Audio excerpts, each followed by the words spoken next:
अस्सलामुअलैकुम दोस्तों, वाक़या.com में खुश आमदीद।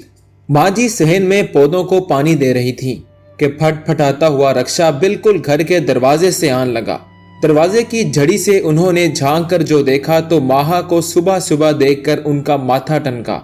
अपनी इस बेटी के मामलात में जल्दबाज, खुदसर और नादान तबीयत के बायस उनका दिल वैसे ही उसकी तरफ से खटकता ही रहता था और बिला किसी पेशगी इतला के सुबह बेटी से अलैक सलैक के बाद रक्शे वाले से बोली, ए बेटा, तुम इस फटफटी को तो जरा दम के लिए बंद कर दो, कान पड़ी आवाज नहीं आती मुझको।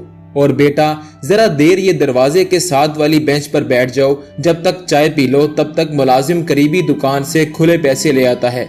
ये कहकर उन्होंने फौरन ही मुलाजिम के हाथों उसे नाश्ते की ट्रे भिजवा दी। इससे पहले कि माँ घर में मौजूद भावच और छोटे भतीजे से मिलने मिलाने में वक्त लगाती, माँ जी उसका हाथ थामे साथ वाली बैठक में उसे घसीट लाई और हैरान होकर पूछा, सब खैरियत तो है ना? मेरी बच्ची इस तरह कैसे आ गई? माँ ने जवाबन बहुत ही फातिहाना अंदाज में उनकी तरफ देखते हुए बताया, मेरी नंदों का तो अपने ससुराल में दिल ही नहीं लगता। बेबी बाजी के बेटे की आज छुट्टी थी तो झट हमारे घर आ गई। मुझे तो ऐसी आग लगी, बगैर किसी से कुछ कहे रक्षा पकड़ा और इधर आ गई। उसके जवाब से माँ जी को ये तो बखूबी अंदाजा हो रहा था कि आग लगना किसे कहते हैं। उन्होंने काफी सख्त लहजे में उससे पूछा, तुम्हारी नंद तुम्हारे घर आ गई तो तुम उठकर जहाँ चली आई, बगैर ये सोचे कि तुम्हारी आमद पर यही बाहर खड़ा रिक्शा पकड़कर तुम्हारी भाभी अपनी माँ के घर चली जाए तो तुमको कैसा लगेगा? घर है या ताश के पत्तों का घरौंदा कि एक को जरा धक्का लगा तो आखिर तक सब गिरते चले गए। कभी जिंदगी में अपनी माँ को मेहमानों से ऐसा बर्ताव करते देखा है? याद रखना, मेहमान की तकरीम उसकी इज्जत और ईमान का हिस्सा है। फोन और ड्रामों से ध्यान हटे तो ईमान को समझो ना तुम। कुछ देर इसके इस अमल से पैदा हो जाने वाले हालात की ऊंच नीच समझाती रही।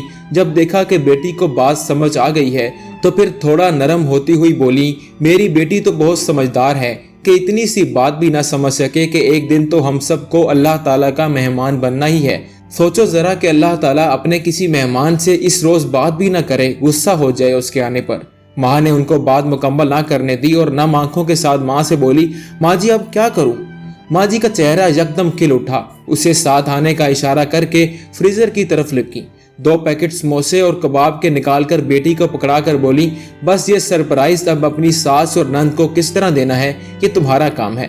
माँ ने माँ की बात समझते हुए उनको खुश होकर गले लगाया, मदम सी आवाज में सॉरी कहा, जल्दी से किचन में काम करती भावच से मिलकर दरवाजे की जानिब लपकी।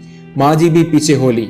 रक्शे वाला प्लेट में चिमटा हुआ जाम चाटने में मसरूफ था। उन्हें देखकर कुछ खुफगी और कुछ शुक्रगुजार लहजे में बोला, अम्मा देर करा दी, अब सवारी भी मिले कि नहीं?